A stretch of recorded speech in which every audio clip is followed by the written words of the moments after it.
Hello, everyone. Welcome to today's webinar, Navigating IIBA Certifications in 2025, presented by our Director of Business Solutions at Watermark Learning, Dr. Susan Hiedorn. My name is Mariela Salinas, and I'll be assisting and moderating today's session. We are on Zoom for today's webinar, and we will be emailing you a copy of this recording with you after the session. We do encourage participation throughout the session, so please use the chat or that Q&A option for a short dedicated Q&A after the presentation. Educate 360 is so excited to present this webinar today. So without further ado, I'm going to hand it right over to you, Dr. Hiedorn. Thank you so very much, Mariela. Well, welcome. Happy Friday. I was just talking about how did it get to be November? I just, just unreal. But enough about that. Let's talk about certifications. And we will be talking and going through all IIBA certifications in case you haven't decided on which one you want. And if you did, a little bit more about every one of them. So taking a look here, just some quick announcements. The next Q&A session, I believe, is in January. Things are going so fast that we haven't caught a date yet, so just look forward to that so you can pass it to your friends and colleagues. Another thing, all of our training is either virtual and public, or you can also do self-paced. So we have some options for you, and we can also bring it into your organization if you have a number of people that are interested in these certifications. We can do it on site, so you get some special attention. Also, if you do decide to take a certification class with us, we have a 30% off opportunity for you. So that 30% off includes 30% off the exam, 30% off the application fee, which is only for CBAP and CCBA. They're the only ones that have an application fee, but certainly 30% off that, plus a year membership. If you are already an IIBA member, what they do is they just extend it. So they give you, I believe they give you a refund for any portion not used, and then the next year starts. So you're welcome to take advantage of that. If you want to know more information about that, you can go to info@watermarklearning.com. IIBA announcements. Back in July, they did a couple things. They have a new ECBA exam, very different than the old one. We'll talk about what that looks like in a little bit. And then they also updated their business analysis standard on which part of the ECBA exam is based. So they did update. The nice thing about the standard, it's so much cleaner and easier to read than the BA box. So it's really a nice reference. It just gives you the key points and you don't have to read through all that other stuff. Although I still, the BA box, Business Analysis Body of Knowledge that IIBA puts out is still really good stuff, but it is very dry reading. If you want a short version of it, take a look at the Business Analysis Standard. Also, IIBA is offering 20% off of their IIBA exams till December 30th. So if you don't want to take our 30% bundle, you still get 20% off through IIBA. And they also have a lot of resources for you to look at. So upcoming certification preps, in case they work with your schedule. CBAP, we have in December, January. We almost have it every month. CCBA, we package CBAP and CCBA together because they are so similar, except for the different types of exam questions that they have. ECBA is January 26th, 28th. It actually was offered this week. They were teaching it Monday and Tuesday and Wednesday of this week. So we missed that, but there is January coming up. CBDA is in February, and there's video on demands of all of them. If you want to just say, hey, I don't have time for class, can I do it on my own? And yes, you can. So why would you want to earn your certification? So I'm going to give you some examples of why you'd want own or earn your certification. And I would like you to put some in the chat too, is why are you here? Why are you interested in certification? So the first thing is certainly professional recognition. That's always nice. I have a lot of lot of alphabet soup behind my name.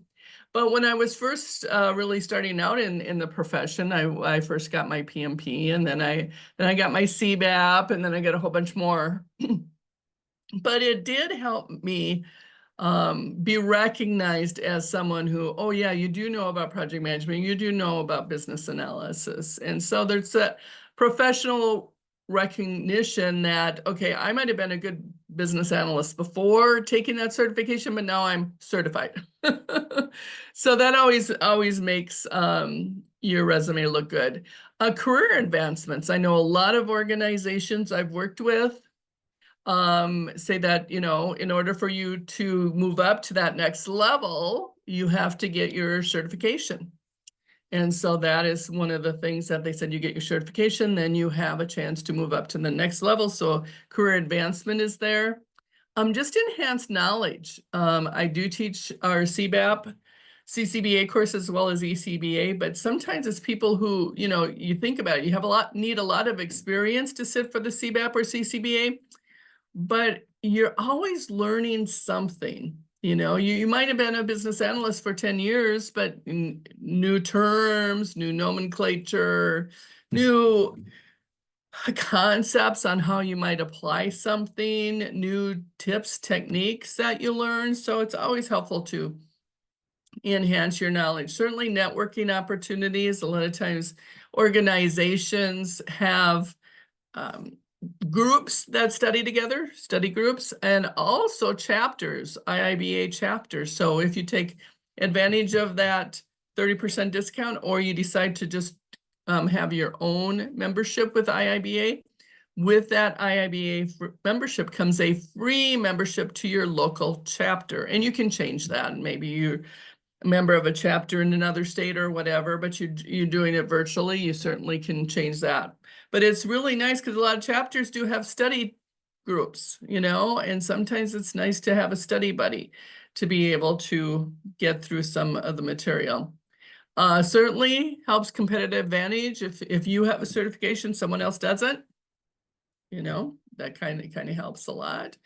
Certainly, client and stakeholder confidence. So, you know, your employers say, hey, that person really knows their stuff, right? And if I was an external consultant for many years, that kind of helped on my client confidence in me too. Certainly more mobility and employer benefits too, saying, hey, our people are certified, they know what they're doing. That's always a boon for them also. So some fun facts. Oh, before we go back, I want to go, why did you want to earn your certification? I'm not sure which group area you're going for, but why, put it in the chat. I'm just curious. Why are you here? What, why do you want to get your certification? So I'd love to hear from you. We have a small group today, so I can probably answer all your questions. So if you put it in the chat, that would be great. I'm just curious as to why you are looking to add even thinking about getting your certification. So I'm not seeing anything yet, but I would be really interested. And it could be just exactly what's on there. Oh, yeah, thank you. Looking to move to a higher position. Yep. So I'll let some of you think about that, put it in the chat again. It's always interesting for me to know why, because this list comes from IIBA's surveys that they do every year on business analysis. And, you know, there might be other ways to get their certification on why people want to get that. So fun facts.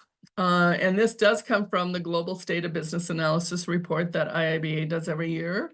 95% of the people who were surveyed, like survey says, gave their career a serious boost, you know. So they had a leg up on it. 1 in 3 felt the impact in just a month. It could have been just they had a more repertoire of tools and techniques they could use. They were more confident on how they could use some of the concepts and when to use the concepts, and that kind of feeds into confidence is the #1 benefit, 4 years running. Just because I did the same thing. I mean, you obviously have to have experience before you can get your certification in a number of these. And so you have experience, you've done it for a long time, and then you get your certification and you feel like, well, I know the School of Hard Knocks is great, but I know my stuff now. Yeah, and so for some reason it just makes you, a little bit more confident. In fact, 93% of the people would tell you to get certified also. It's just really some good stuff. So let's talk about, okay, Susan, enough. What are the certifications? Here we go. The IIBA has portioned or categorized, if you will, 2 groups of certifications. One they call their core set of certifications, which is around the business analysis body and knowledge. And the other one is specialty, special areas of expertise. So we're going to start with the core. Okay, so we have ECBA. This is your entry level certificate. You don't need any experience. The focus is just developing a foundational understanding of business analysis principles, of practices, of some of the techniques we can use, some of the competencies we need as a business analyst. So it's just getting an understanding, ground floor, building that foundation. Right. And you really don't need any experience. It's just a curiosity as to what business analysis is.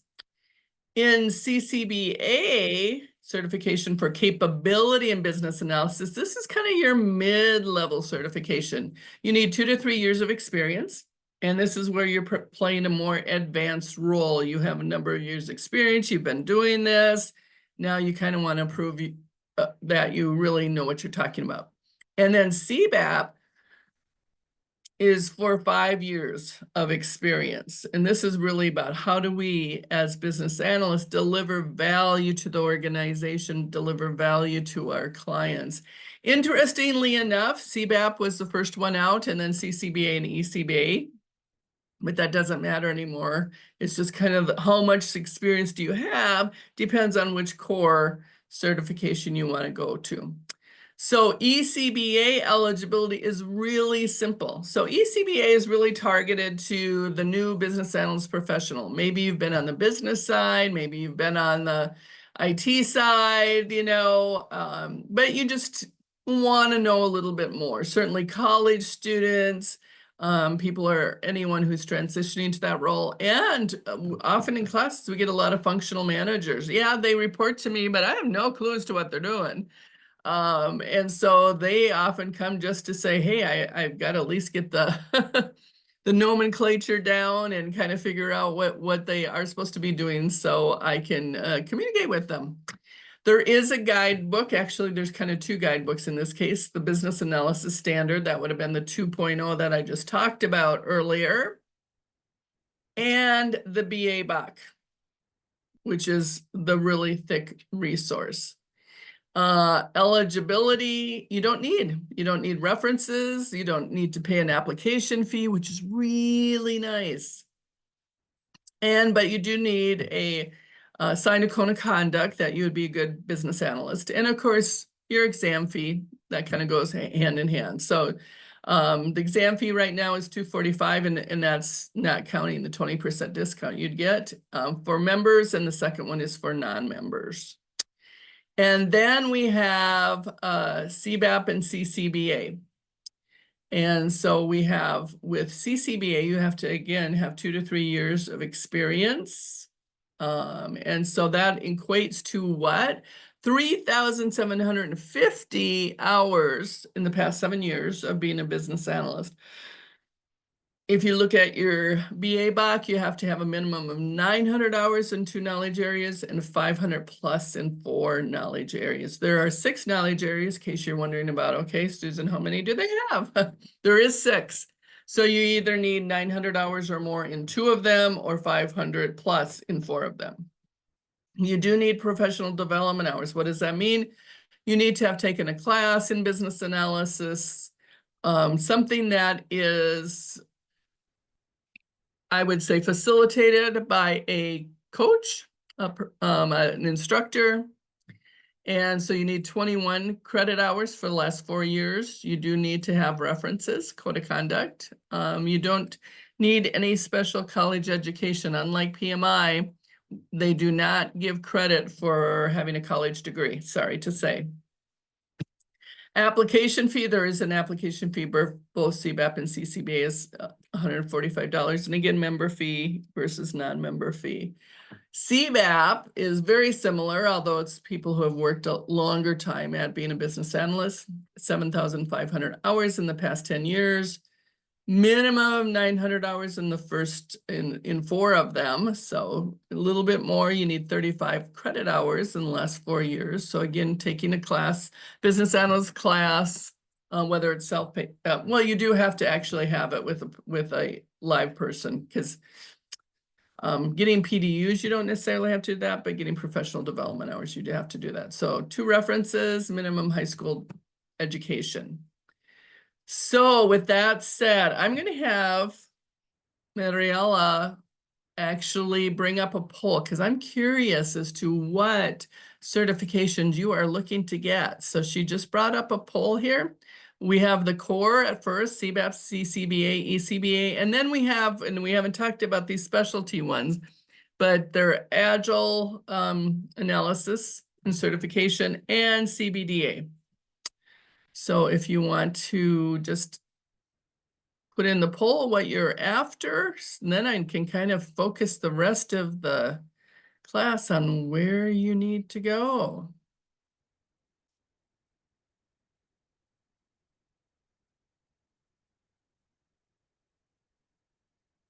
All right, some of you still not committed because we only have 3.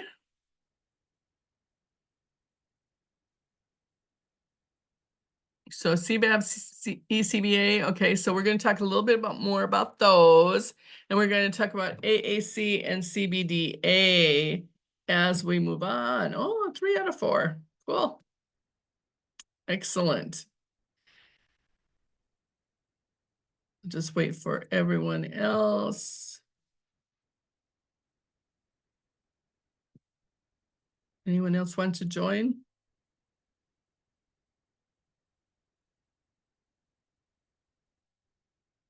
All right, interesting. Okay, thank you very much. And for those of you who are waiting to learn more about the AAC and CBDA, hold on, because we will certainly get there. All right, so continuing on with our core first, and then we'll go to specialty. Exams, that's always important, I think. So ECBA, again, they just changed it in 2021. It used to be just a knowledge-based exam where you were saying, what's the definition of this, or what does this mean? And they've changed it, and I think appropriately, to more of a scenario application-based question. And so there'll be a little bit more about what would you use or how would you apply it? Not as in-depth as CCBA in the scenario-based questions, but enough to know, how do I apply this? So they said, you know what? It's not enough just to know this stuff. If people are going to move into business analysis, they really kind of need to know how to apply it. And so that's the focus. The nice thing is multiple choice, A, B, C, or D. I kind of like those. And it is 50 questions, and you get 75 minutes to do those 50 questions. CCBA is all scenario-based questions. You are a business analyst, and here's the situation. What would you do first, or what would you do last, or what technique would you use here, or, so you're going to have little usually 2 to 3 statements around a situation, and then they say, now what would you do? Okay, so those are all CCBA questions. CBAP does have some scenario questions sprinkled throughout. Yet they also have 4 or 5 case study based questions. So the case study is about 1 to 1.5, they call it 1 to 1.5 pages. It could be like, 2 paragraphs, 3 paragraphs. Sometimes it's just they show a model, and then you have to interpret and answer some of the questions around the model. So each case study has 3 to 4 questions around it.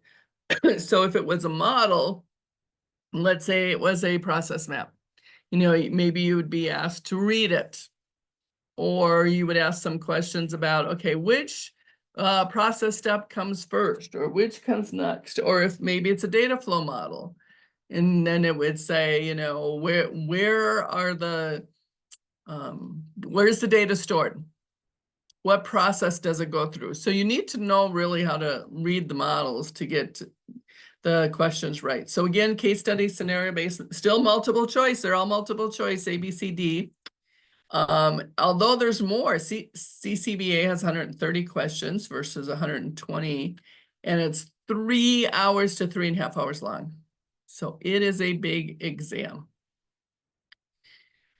Exam Blueprint ECBA has domains now. So the first domains are understanding business analysis, the mindset, how to implement business analysis, and you can see the number of exam questions there.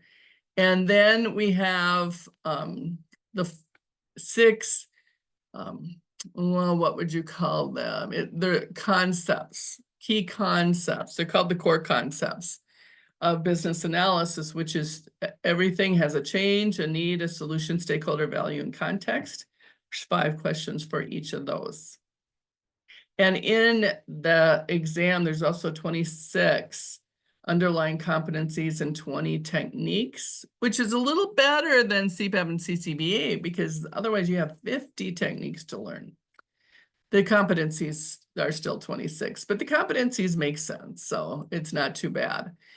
So here's the CBAP and CCBA exam blueprint, and that's around knowledge areas. So we have business analysis, planning, monitoring, elicitation, collaboration, requirements, lifecycle management, strategy analysis, requirements analysis, and design definition, solution evaluation. These are the core knowledge areas. And what these are just buckets. Here's a bucket of planning and monitoring stuff that we got to do. Here's a bucket to elicitate and collaborate with your stakeholders. Here's a bucket to how to manage requirements. Here's a bucket to do kind of that pre-project strategy analysis work, understanding current state, future state, identifying the problem, the gap to get there. So creating maybe a business case to get to the solution. And then requirements analysis and design is analyzing the requirements. And then solution evaluation is how do we evaluate at the end whether we got the value we thought. Now, here's the key. And if you have anybody studying for this blueprint is actually from IIBA. And sometimes it's a little bit of a tricky thing, because you look at this and you go, okay, these are chapters. In the parentheses is a chapter number. So chapter 1 is about business analysis in the BA professional. Chapter 2 is the competent or concepts, key concepts. Chapter 9's competencies, techniques is chapter 10. And then you can see all the knowledge areas in these chapters. This says NA for number of questions, but here's the key thing. Those questions, especially underlying competencies and techniques, are built in to the knowledge areas. So if you look here at requirements analysis and design definition, 42 questions, 36 questions. And you can bet that some of those 42 and 36 are going to be around the various techniques. And there's 50. So there's going to be technique questions. There's going to be competency questions.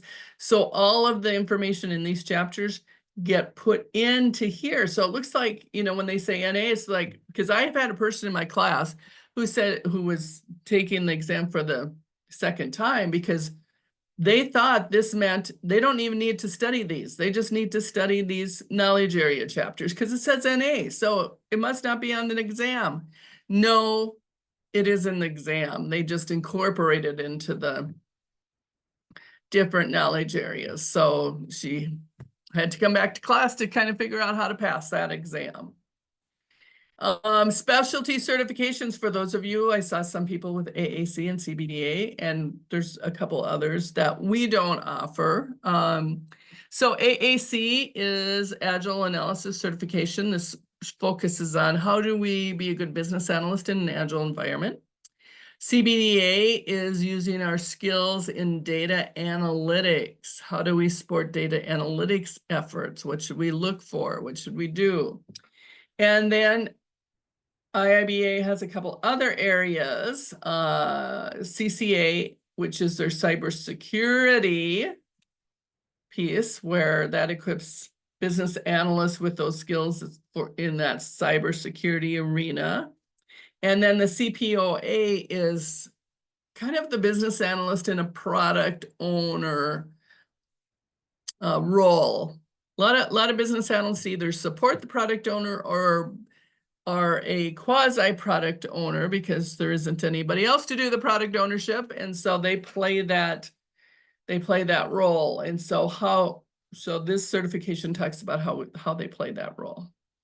So just some fun things there. And then just like anything else, it has guidebooks. It has the good thing, no eligibility or reference is needed, and really no experience needed. Although it's helpful if you're taking the Agile certification, the AAC, it's helpful if you kind of know Agile because they're not going to talk about Agile or what Agile is. They'll talk about the mindset and how they see the business analyst playing an Agile role, but it's expecting someone to, at least if you're going to go for Agile certification, that you at least, understand the basics. CBDA, same thing, that you understand data analytics. And so the course gives you some ideas about what are kind of those statistical things we need to look for, what are some of the models we may need to create, what are the questions we want to ask from the data. CCA is that, again, that cybersecurity. They actually worked with, I believe, IIIE to create this, or EE, this certification. And so they have a lot of guidebooks and study guides and things like that. That's why we decided not to go in that realm, because they have a lot anyway already going for them. And then product owners. This one we may have in the future, but we don't have right now. Product owners, BAs, professionals as product owners, supporting the product owners. And you can see each one has their own guidebook, which you would have to probably read. And again, there's classes, there's practice exams. You do have to sign a code of conduct, and you can see that the fee is all the same, doesn't matter which one you take. So again, member fee and non-member fee. Now, comparison, both AAC and CBDA are scenario questions. They give you a little scenario, and I have both of those also, AAC and CBDA. They have a few, 2-3 statements about a situation. And then they have a question. So you'd have to answer, okay, what would you do here? Or what horizon, they call them horizons in the Agile world, that they have this certification. So what horizon would you be in, or what technique would you use in this horizon, or whatever. So it's, you're still around scenarios and applicability. CCA and CPOA are knowledge-based. They have still multiple choice questions. You can see the number of questions vary. AAC is 85, 75, 75, 60, and so is the time. Interesting that 2 hours for both this AAC and CBDA. Generally, I don't think people need that much time, but that's just my 2 cents. If you need it, you take it. And this is 75, 90 minutes, and both of these are 90 and 60 minutes. So that's kind of the comparison. So let's go to the application. The only certifications that need an application are CCBA and CBAP. So only thing, because what is the purpose of application? To prove that you have the work hours to sit for the exam. So I always say download their certification handbooks on IIBA.org site. And from time to time, they change them. So it's best to get the latest and the greatest as you're working on your certification. Fulfill those eligibility hours. So you need 35 hours of professional development for CBAP, CCBA 21. Now, our class is more than 35 hours, and because they're combined, you certainly get enough hours for each one, but you could go elsewhere. But you do have to have, even if you study on your own, still some professional development hours, which means that you have to be in a classroom with an instructor. Work history. Again, you have to log all your hours. If you log anything other than business analysis work, they will deduct that. So maybe you're saying, oh, I did some project planning. Well, they're going to see that as a PM role and they're going to discount it. So you want to be very careful about the terms you use and make sure they're business analyst terms and not project management terms, because you don't want to put all that time and effort in it and then get it kicked out. You also have to get 2 references, and these references have to have known you for at least 6 months. I know a lot of time I'm teaching, people ask me, oh, can you be a reference for me? I can't. As much as I'd like to, I have to know you for 6 months, or they have to be, and I would say not and, it's an or. They have to know you for 6 months for sure. It could be a CBAP, CCBA, or a career manager, or a client. Then you pay, of course, for the application fee and log in your details. So the thing is even if you log in your details before you pay the fee, you can't see them. So it's like, God, did I put that project hours in or not?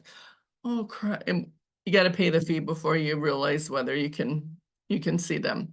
Agree on the code of conduct, submit the application, and it will come back quite fast, pretty much immediately, saying you're good to go or you're under audit. Now, sometimes audit is maybe you had too many PM terms in there and they discounted them, and then all of a sudden you didn't get 7,500 hours, you got less. And one of the things I would always say is put more than what you need just in case.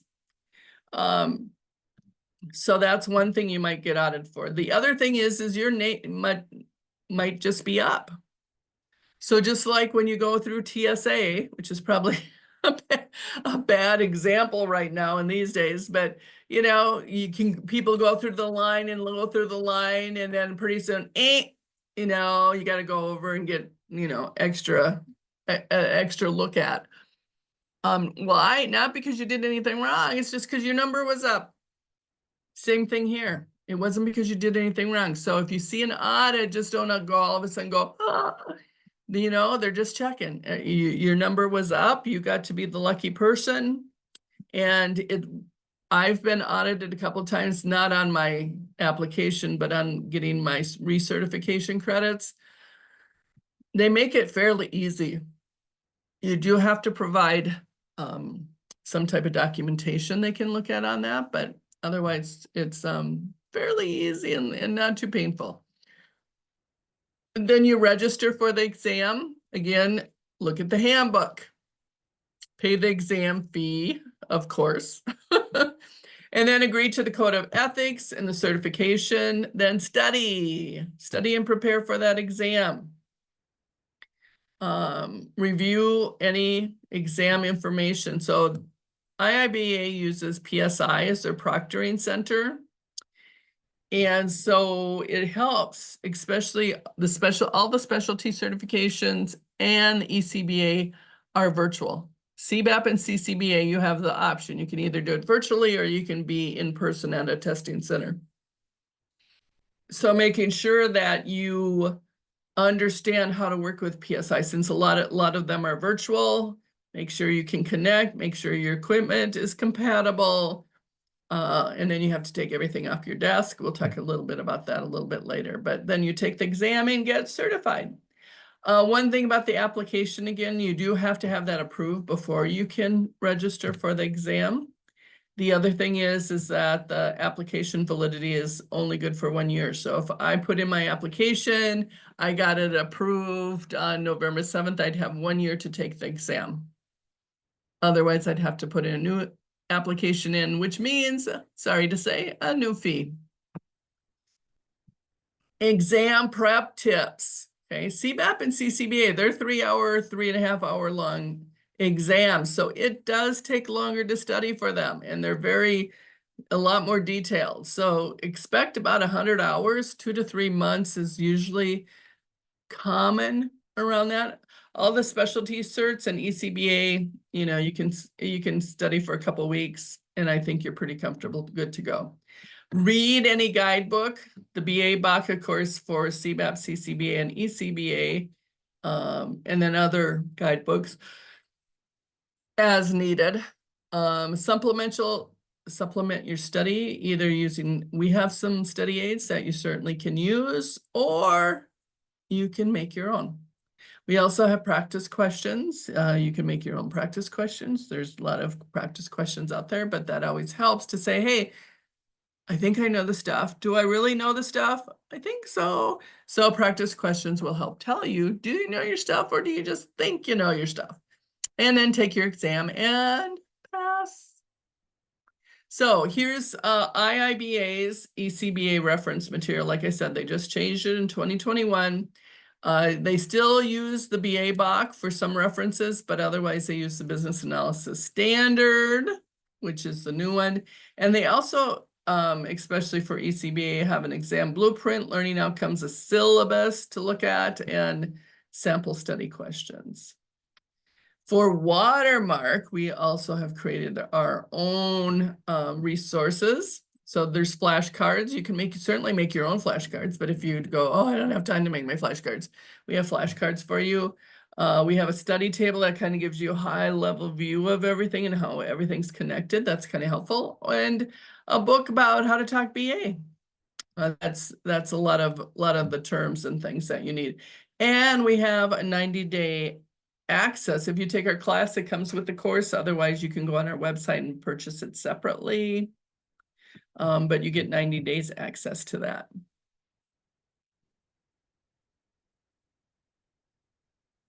All right, and CBAP, CCBA certification resources. So we have the book, because this was ECBA. So we have the study guide. Everybody loves our study guides. I just have to say, I often go to IIBA conferences or national conferences, and people come up going, oh my gosh, I love the study guide. That's how I passed. Because what it does is it takes the BA-BAC, which is very good information, but it's very dry, and it's just, gurgitating over. And our study guide makes it real. It comes to life, saying, I know this is what they say. This is what it means in real life. It makes it seem real and approachable. And people are always vying for our study guide. Oh, I'm going to study. Can I have this? Of course, you can buy them. Flashcards, study tables, and CBAP CCBA online study exams also come with it. So we have over 1,000 practice questions, should you need it. And then we do have for AAC and CBDA, flashcards and study tables for AAC, as well as online questions, and we have online questions for CBDA as well. Test tips. Okay, this is kind of important. One is, don't dwell on any question, because time's a clicking, and so you don't want to spend 10 minutes on a question when you might need that 10 minutes for other questions. So generally they say just mark it and skip it. What I say, this is a Susan thing over having, I don't know how many certifications I have, but I always say, err on the side of time and say, okay, I'm going to answer this. It's because usually you can get to, 1 or 2. It's like, okay, is it B or C, B or C, B or C? it's not going to be A, it's not going to be D, because well, we're just throwing those out. Okay, you already got a 50% chance of getting right. Then you just have to, with your gut, say which one is it. And even though it's like, oh gosh, I'm not sure, check it. Check what you think the answer is, and then you can still flag it. You can come back later. The thing that I say is to mark it and then flag it, is because if you run out of time, which a couple of times I have run out of time because I start doing too much thinking about it, then you have at least an answer, which is better than nothing, because if you don't answer it, it is going to be wrong. So I always say, do your best guess, flag it, go through the rest of the questions, then look through your flagged ones if you have time, and only change it if you are really absolutely sure it was C and not B. Because you're going, oh, because sometimes when you get more questions, you're going, well, of course, what was I thinking? Of course it's C. But if you're still not sure, just leave it, because oftentimes we change our right answer to wrong. Don't second guess yourself. At least narrow it down to 2. Guess if you must. Don't change your answers.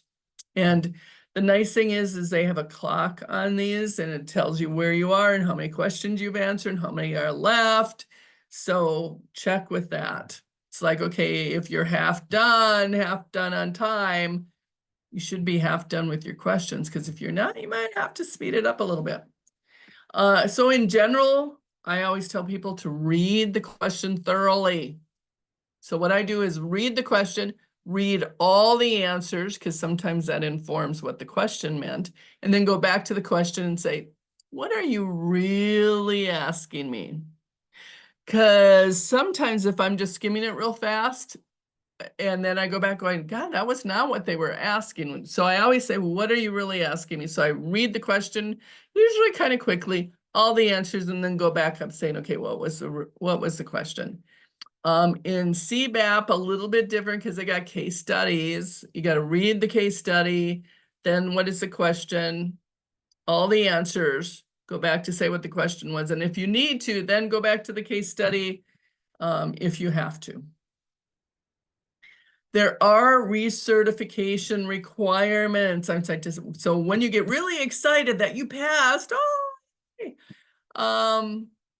you do have to get CDUs, which are your certified development units. So for CBAP and CCBA, you have to have 60 every 3 years. Okay, and so what I tell people is just get 20 every year, so you're not sitting there 2 years before you expire, or your certification expires, not you. Your certification expires and going, oh crap, I have to get 60, and each CDU is worth an hour of something. An hour in class, an hour in a conference session. So that's 60 hours, 60 hours worth of work that you got to spend. And in 2 weeks, that's pretty hard. So I just say, just push them up, 20, 20, 20. AAC and CBDA are 20. Also, but it's every year, which is kind of a pain. But the nice thing is because they're all IIBA certifications, I might have something, maybe I went to a conference and the conference was on data analytics. So I can mark data analytics and I can get credit for that, as well as my CBAP, so you can do a 2-fer or a 3-fer if you need to.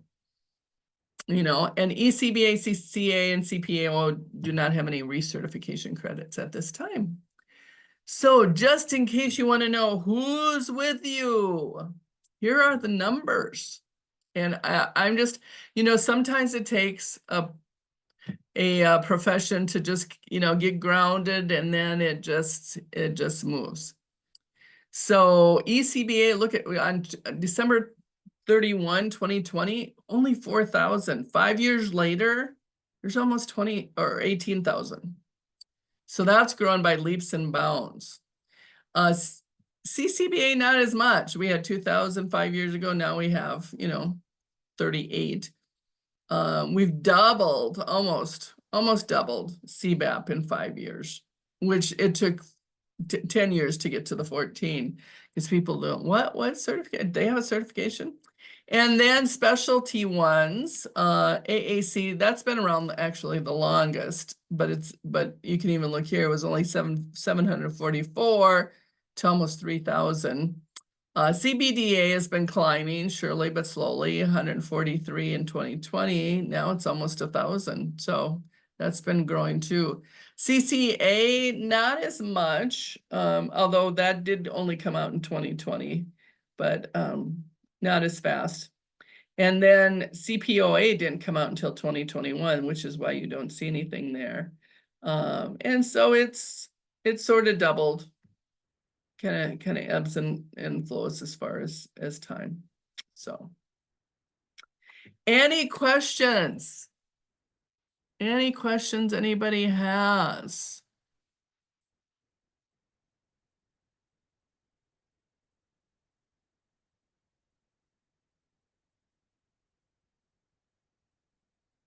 All right, well, I am going to wish you all the best. Good luck.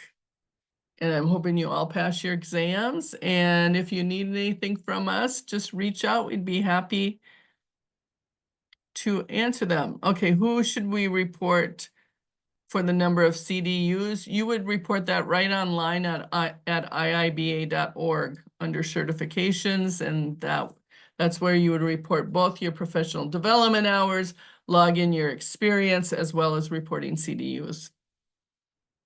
And Buna asked, are you sending the recording? I'll let Mariella talk about that.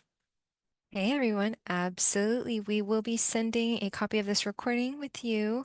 We'll be sending this to your email after the webinar, so be on the lookout for that. All the good tidbits and all the tips and all the certs should be in your inbox. If not today, then tomorrow. So be on the lookout. So thank you all so much for attending. Oh, awesome. Yeah, we got a lot of great webinars and good information and thank you. So thank you all for joining us. Thank And you. just like Happy Dr. Hiedorn said, Friday. happy Yeah. Friday and Yep. have a great weekend. Have a great weekend, everyone. Alrighty. Thanks everyone. And thanks again, Dr. Hiedorn. Bye for You're now. welcome. Bye-bye.